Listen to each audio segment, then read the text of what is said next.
Ahoy and hello! I'm David Bowles, and this is Bowles.tv. Hey, it's Bowles.television, coming to you live and in concert right here from the East Coast of these United States. Well, we have a big show planned today. Lots of interesting things to talk about. And we will begin with a sort of scam that we have discussed here previously. And that scam is a PayPal scam. Now, a lot of us have PayPal. If you're old like me, you've had PayPal probably for a very long time. PayPal was before Venmo and Cash App and whatever other ways you'll try to send money. So there's this thing that's interesting that anybody can go into their PayPal account and invoice you for something that has nothing to do with you. They can say, oh, I'm invoicing you for goods and services $500, and they send it to you or to a company. And when you look at the invoice and the email, it looks absolutely legitimate because it's coming from PayPal. Anybody can go into PayPal, create an invoice, and send it to anybody they like. And if you're not paying attention, or if you're scared, or you allow these terrible people to try to influence you and trick you and steal your money, well, then that's a problem. But if you know the invoice is not yours, if you have exposure to this kind of scam, then you know you don't have to worry about paying it because PayPal doesn't care if you pay it or not, although people think that PayPal does care and PayPal's involved. PayPal's just a processor. Now, if, there was a dispute over something, well, that's different. And who's going to file a dispute? Not you, because you're not going to pay it. The person who sends you the fake invoice, they're not going to dispute anything because they know PayPal's going to figure out that they're a big scammer.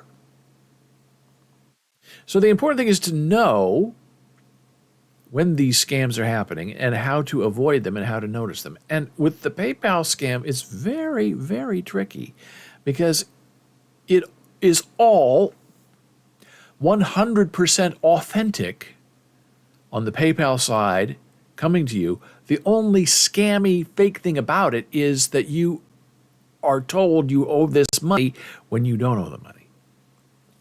I'll give you an example. Now, I've shown you these in the past, but this is the latest one. And the reason I was immediately suspicious of this invoice, and if you're a big company or you run your own company and you get an invoice from PayPal, it's like, oh gosh, I guess we have to pay this. And if they say it's, for goods and services or internet service provider or consulting, then, some people in accounting might say, oh, we have to owe this and pay it. And if you pay it, then they get paid through PayPal. It's very, very slick. So I get this. It says at the top, order placed successfully. And I knew immediately that this was a scam because we've dealt with this before together, but also because it was sent to an email address that I really never, ever really use for anything business. It's just kind of like a throwaway account. So I knew immediately, okay, I don't use that email address to do any business with anybody anywhere, and no business, especially PayPal, has that account. And my PayPal account is not that email address. And I logged into my email address on PayPal to see if, this was showing up so I could report it, and it wasn't showing up, and I thought, oh, that's what's going on. They're not sending it to my PayPal address where I can do something about it. They're sending it to my unknown email address that they scraped or stole from some database. So, hello, order placed successfully is the title of the email. There's the PayPal logo, right? It's all legitimate from PayPal. It's sent from PayPal. Here's your invoice. PayPal sent you an invoice for $600 $628.99 US dollars, due upon receipt. Sneaky, right? Clever. Okay, I go for it. The amount requested is this. Note from seller, right? Now, this is normally where you say for goods and services rendered, for a consulting fee, for advertising, whatever. No. This is the part of the scam that's easy to identify. The note from the seller is, don't recognize this transaction. Well, reach us immediately at this phone number. And that phone number is the phone number for the scammer, not for PayPal. So you call them and they answer the phone. Hey, we're PayPal. Look at us. Right? And you say, hey, I got this invoice. Invoice number 1092786543228. Oh, yes, that's for $628.99 USD for meow meow. So they want you to call this number because you're going to panic because you're thinking, how did I spend $628 and not know about it? Are those my darn kids again? Did somebody steal my identity? Is it my wife? Is it my dog? Is it my cat stealing my online money? Who knows? It's none of it. And if you don't want to call, right, and find out because you're just like an accountant processing things that are sent to be paid, then you view and pay the invoice.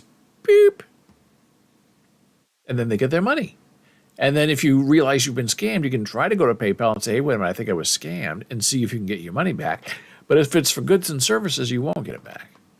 And then you can, of course, report this invoice, which is, I can tell you right now, a link that does not go to PayPal. It goes to the scammer website that looks like PayPal. And then they ask you, hey, give us your information. What's your name? What's your bank account? What's your social security number? Log in now, and once you click the submit button, all of your personal information is submitted, and you have nothing. So if they can't get money out of you, at least they get all of your private information out of you. So the only way to deal with this kind of awful, terrible scam is but one thing. Ignore it. That's our PayPal scam email of the day. So what else is going on in the news? Hey, have you heard about Kimbap? Oh my. Now, Trader Joe has Kimbap, or at least they used to. Made in Korea, sent over in container ships. The entire supply of American Kimbap at Trader Joe's is no more. Sold out everywhere. Used to have big refrigerators, freezers full of it, and now it's all gone. And they're not going to be restocked, they say, until October, November. That's, 60, 30 days, 90 days away. And it takes that long because they had to put in a whole new order. It gets made and shipped from Korea here to the Americas. Korean tofu and vegetable seaweed rice roll, known in Korea as kimbap, from Jim for seaweed and bap for cooked rice. Kimbap is similar to, but decidedly distinct from, a mega-sized maca sushi roll. Now, people who know say, do not call kimbap sushi. Sushi is Japanese. Kimbap is Korean. Don't be that person. Okay.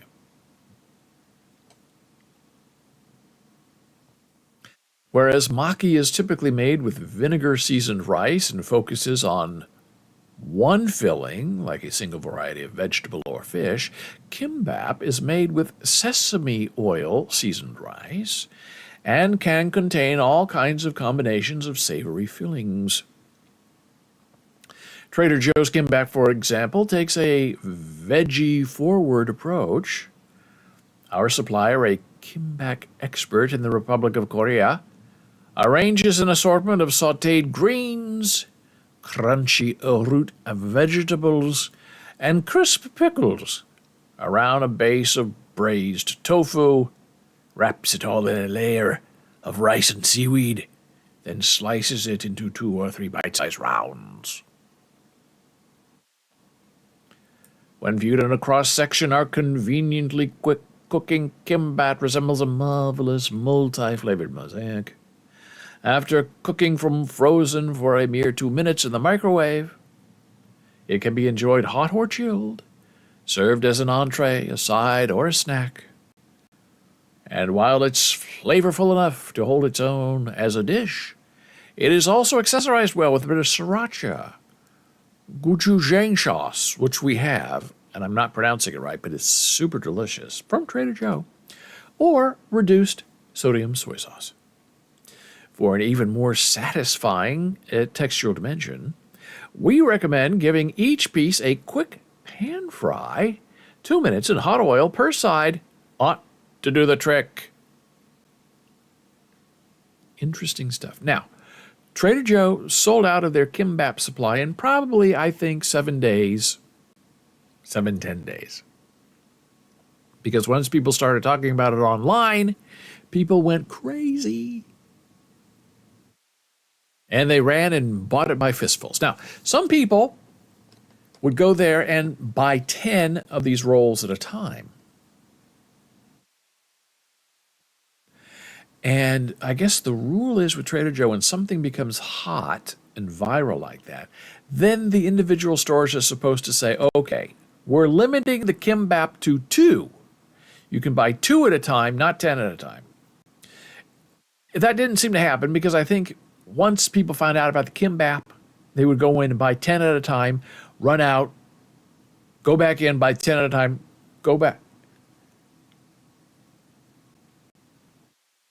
So they never had a chance to put a hard limit on it because it really wasn't around long enough to put a hard limit. Now, when it gets restocked in October or November, I expect there will be a hard limit on Trader Joe kimbap. Hey, it's Jana Marie, sweetheart.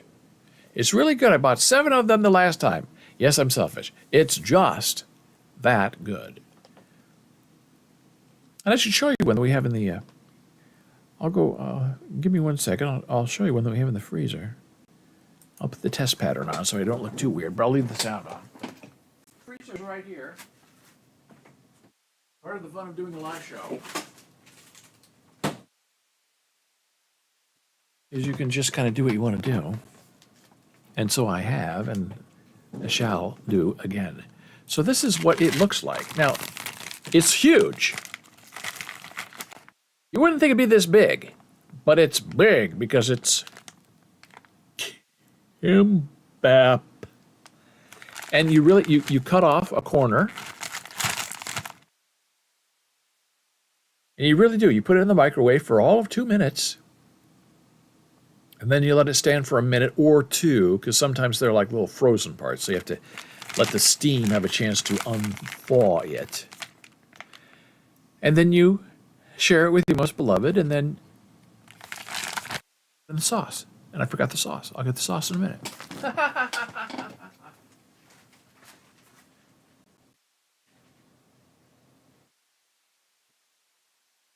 It's super important to be prepared when you do a live show.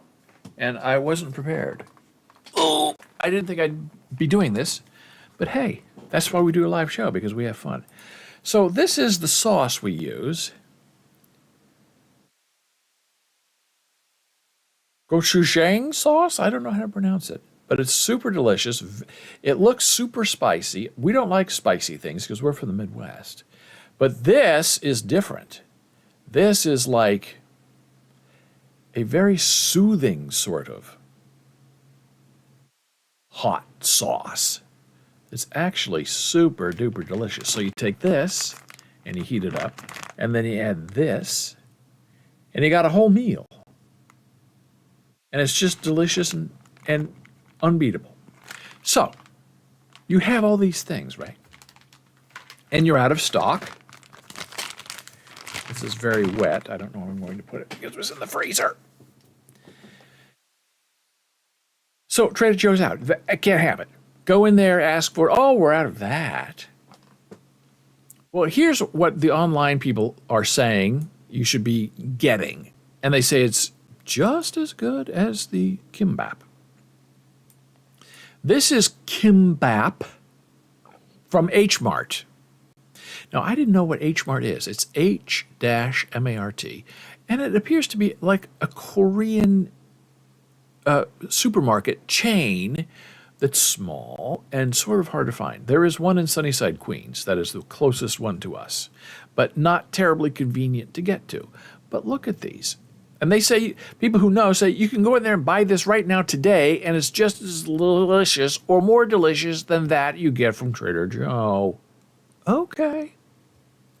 Vegan red pepper paste bibimbap kimbap. Vegan kimbap. And all these appear to be vegan. Super delicious. Vegan kimbap burdock fried tofu. Now, some people say there is burdock in the Trader Joe version of kimbap. And they say some people have an allergy to burdock root. So if you eat the kimbap and you feel a little itchy afterward, it could be an allergy to burdock. I guess the state of California has also placed a warning on the kimbap that no longer exists at Trader Joe, saying that it has cadmium. Is that a heavy metal? Not a heavy metal band, a heavy metal cadmium. And people who know more than I know say California does that with everything that's ever sold, anything that has any sort of hint that there might be a problem, you have to put a warning on it. And they said they think the cadmium is in the seaweed wrap, and it's such a minuscule amount that it doesn't do anything to anybody. But because it's California, they make you label it, take responsibility for it. Okay. So they also have at H Mart mushroom japchae vegan kimbap. Vegan kimbap japchae. I guess this is without mushroom. But this is how it looks. It looks just that absolutely completely delicious. And it's really quite amazing. So, hey, we're all kimbap crazy here. And now we're going to take a very brief break because we're going to talk about a whole new thing when we come back. So now we'll put up our intermission page and I'll put all of this stuff back where it belongs. Returning in a moment.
And hello again. We are back from break here on Bowles TV. Hey, it's BOLES.TV.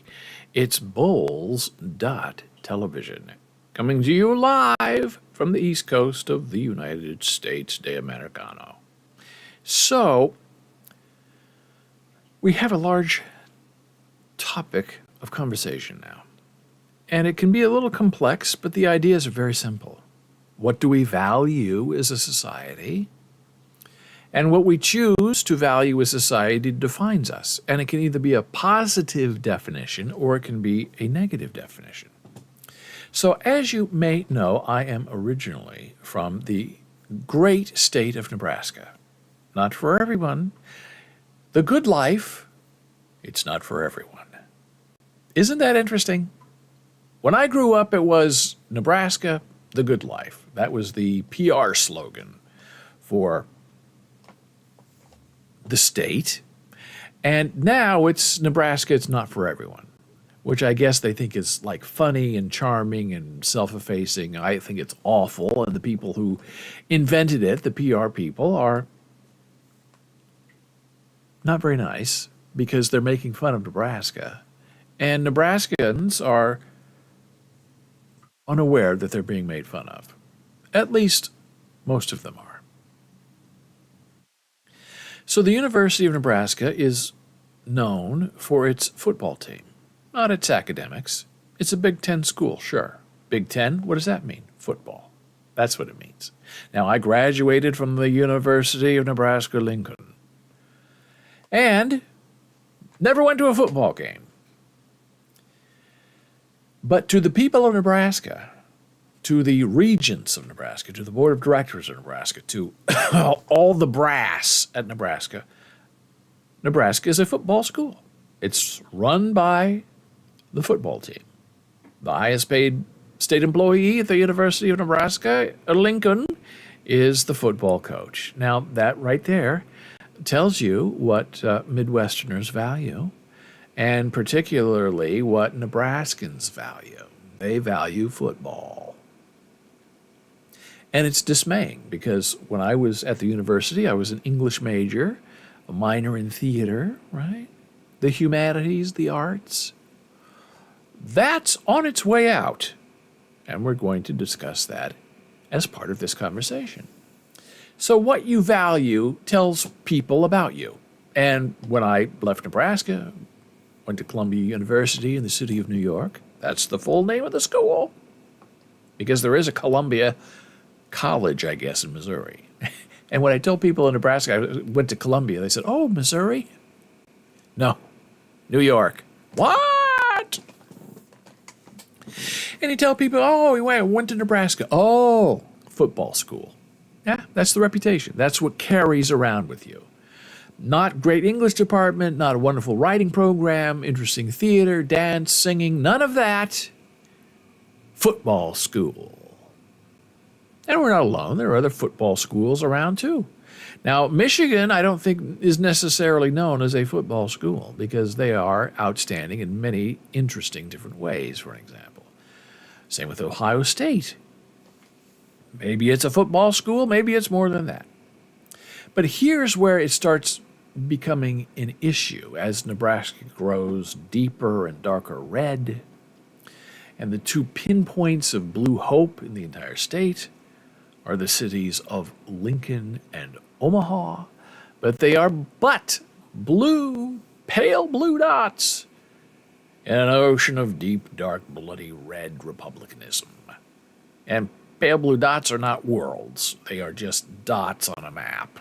Unfortunately, we would like Lincoln and Omaha to be their own little world, but it doesn't seem to work out that way. So, that's how Nebraska begins in this story.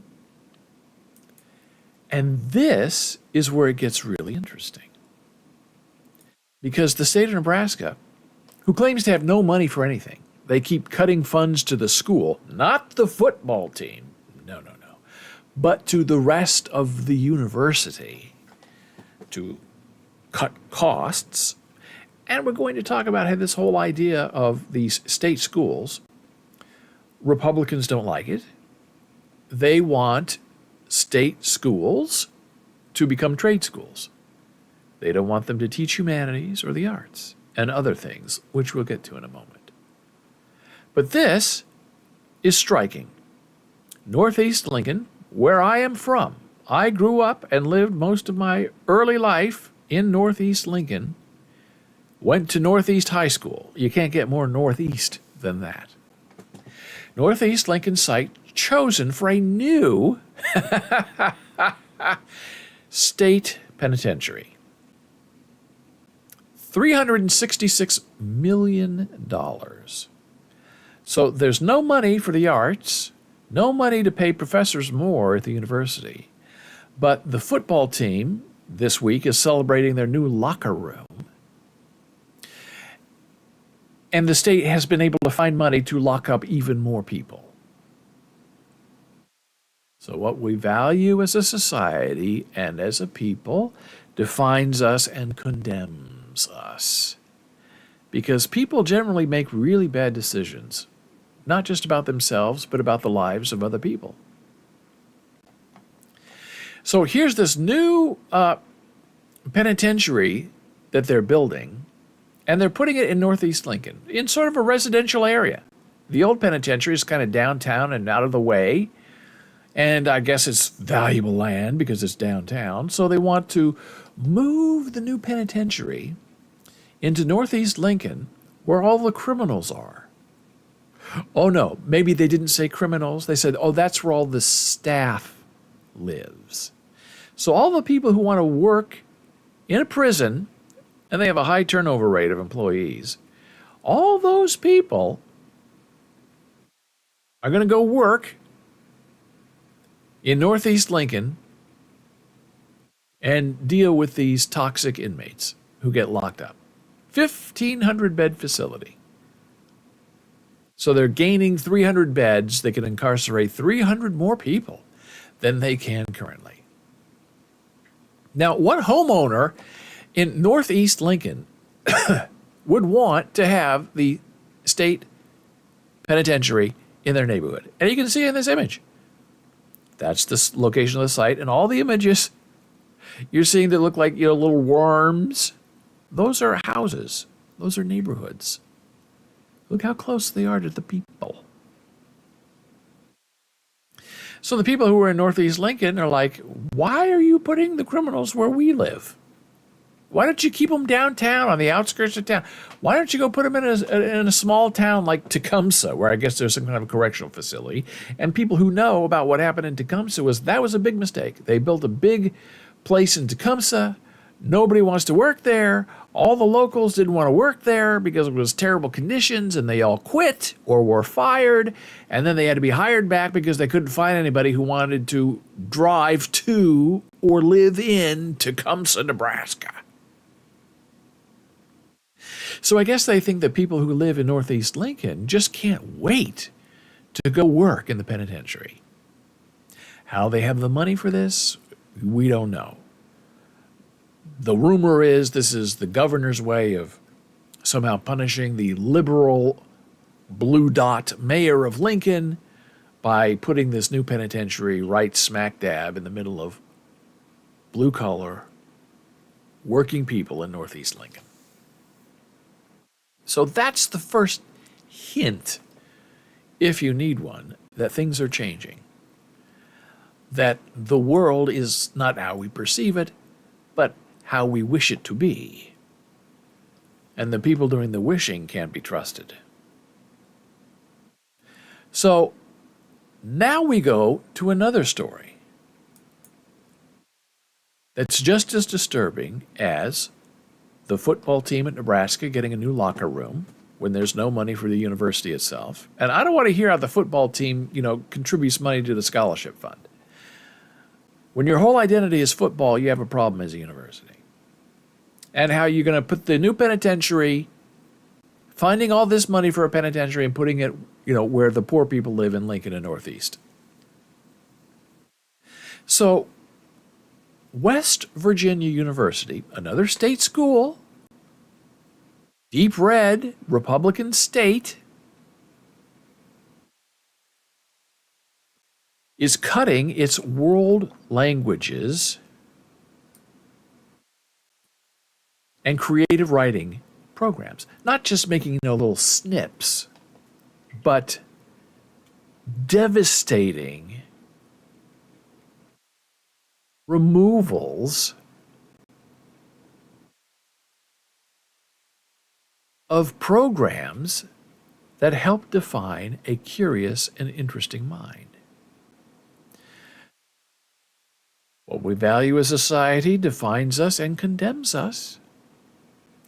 And West Virginia University, again, just like the University of Nebraska before it, is making it very clear that football is important. I believe in West Virginia, the top paid employee, state employee, is the football coach. Again, these deep red states do not want free-thinking people, creative people, rebellious minds, people who think outside the box. They want people who will sit down, be quiet, obey, work 9 to 5, go home, and make no trouble. They want state universities, schools, colleges, public institutions, public schools to be trade-based, craft-based, which is fine. There's nothing wrong with a craft or a trade. But if the idea of a university is to train a mind to think creatively, you can't do that by cutting out the creative arts and cutting out languages of the world. But that fits in right with the worldview of conservative Republicans. They don't want people speaking anything other than English. They don't want people writing books that need to be banned. They don't want people thinking creatively or singing or dancing. They want people in a box working for them 9 to 5 for 60 or 70 years until they die. They don't want them to retire. They don't want to pay a pension. They don't want to pay Medicaid, Medicare.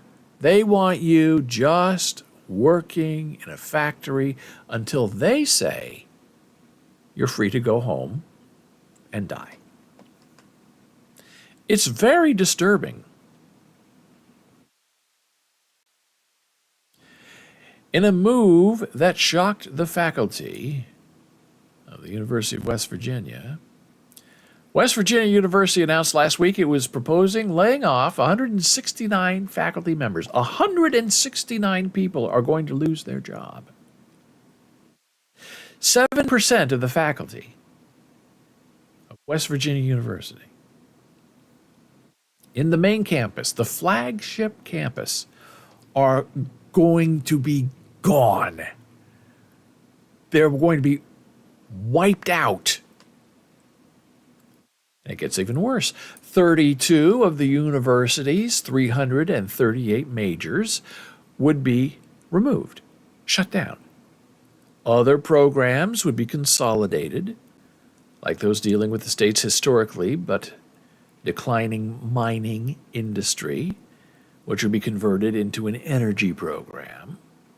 Cuts will affect 147 undergraduates and 287 graduate students, or fewer than 2% of student enrollment. And the story goes on to tell these terrible examples of these very smart people who, for whatever reason, go to West Virginia to get a higher education. And now they're not going to stay. Because who wants to live in a state, if you are a creative, thoughtful, intellectual person, in a state that doesn't value creative free thinking? As someone in the comments said, not everything can be STEM. Not everything can be statistics and mathematics and logistics. Sometimes you have to need people who are idea people who know how to think and move and sing and challenge the current thought. That's how you build a society. Some people think this, other people think that. You have a conversation about it. I've written about it many times. The passionate mind, the intellectual heart. You can hold two opposite ideas in your head at the same time and think about each of them. That doesn't mean you're picking a side. It doesn't mean you're choosing one over the other. You might, using your value system.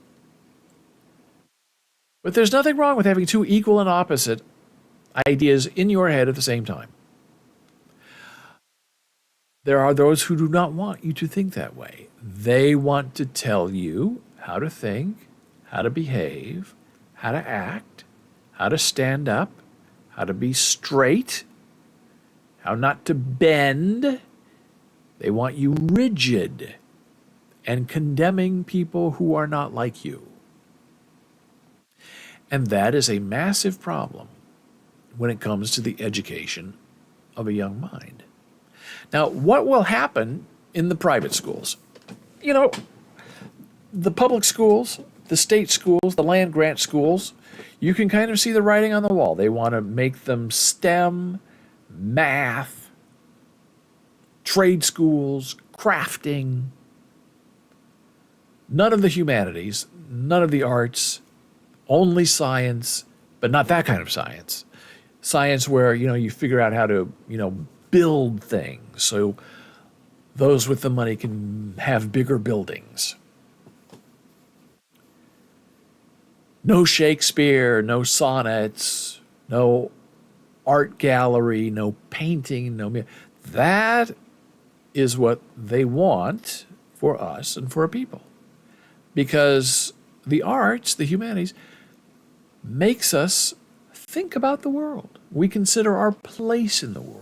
We wonder if what we have is enough, if we can be better, if we can find a new way of thinking that benefits people other than just us. And those in power don't want people thinking like that. They want to tell you exactly how to think. So we get presented with these problems. The football team is more important than the faculty. The highest paid person in the state is the football coach. The newest, grandest thing is not the new theater, but the football locker room. We don't want you speaking those icky foreign languages. We just want you speaking English. And if you don't speak it very well, if you're sort of illiterate, you can't really spell or cursive handwrite, that's okay. You don't have to do any of that, they think, because we just want you to be quiet and be part of the workforce and sit down and shut up. Children are made to be seen and not heard. And some of us escaped that. We don't want that thinking. We don't want the football coach to be the highest paid person in the state. So can the Ivy League sustain? Is all of that going to go to like the Ivy League, where you want to learn a foreign language, where you got to go to an Ivy League school? Or is the Ivy League going to say the same thing? Well, we cut Latin because it's a dead language, and you don't know. Everything's on the chopping block. Now, there are some schools, like Columbia University in the city of New York, where they have a plan of character building. You don't get to pick a lot of electives. They have a program of study at Columbia, and you take this class and this class and this class because we, the university, know more than you as the student. So this is your plan of study. You take it, you leave it. You either stay or you get out. We don't care. This is what we believe you need to know to be a proper human being in the world. That is an idea I support.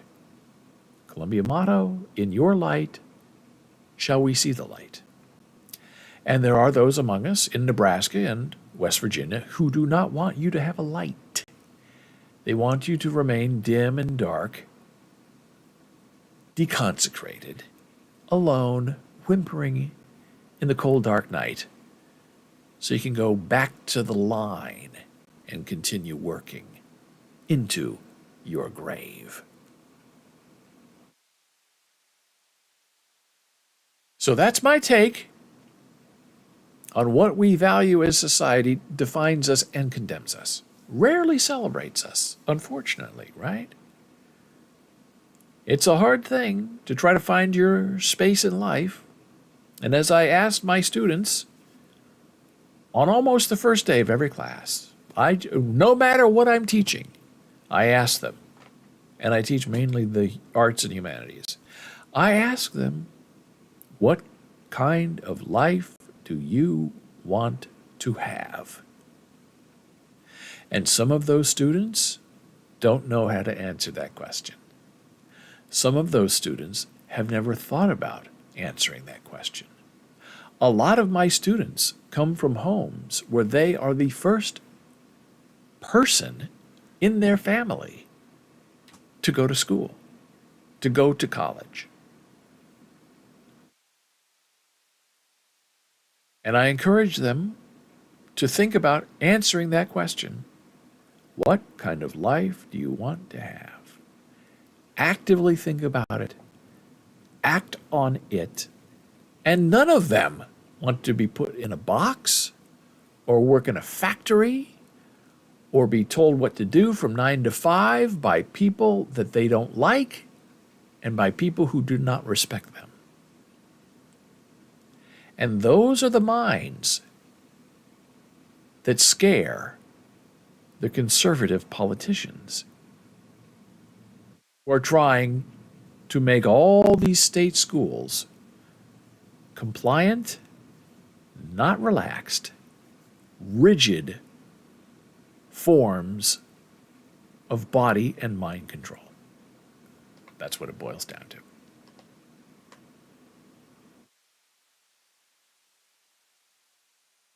Now, hey, what else is in the news? Hey, no nose is good news?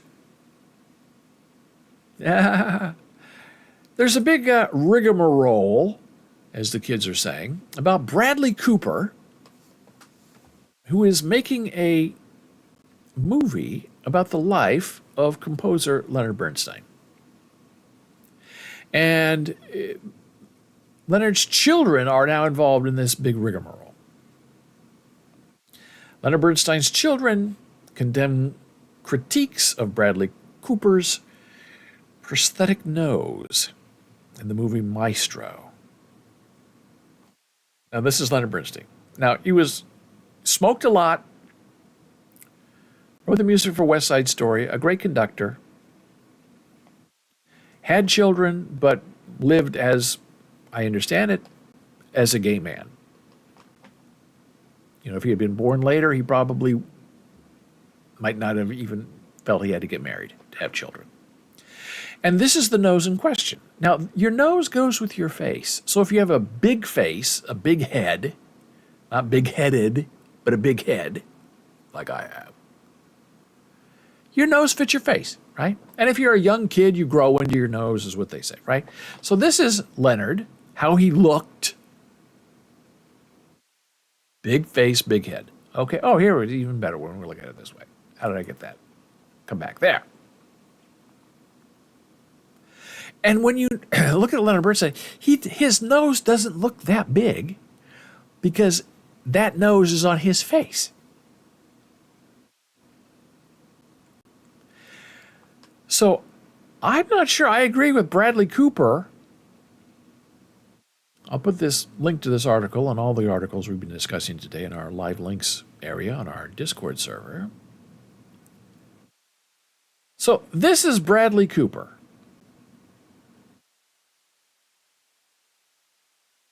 And that's the fake nose that he's wearing to play this Jewish conductor. And that's the stereotype that, oh, Jewish people have big noses. Look throughout history, and all the drawings, all the animations, throughout history, the Jews have the big nose. Now, the question is, does Leonard Bernstein's nose fit on Bradley Cooper's face? And the answer is clearly no. I think it was a mistake for Bradley to make this decision to go with the prosthetic nose you see in this image. Because you're not putting on a show about a nose. And I guarantee you this nose is not going to look real. You're going to see a line. People are going to be looking at it.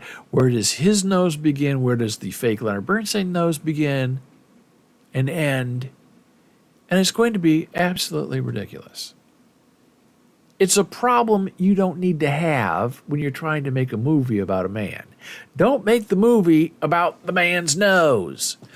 But you have when you put a nose like that on Bradley Cooper's face.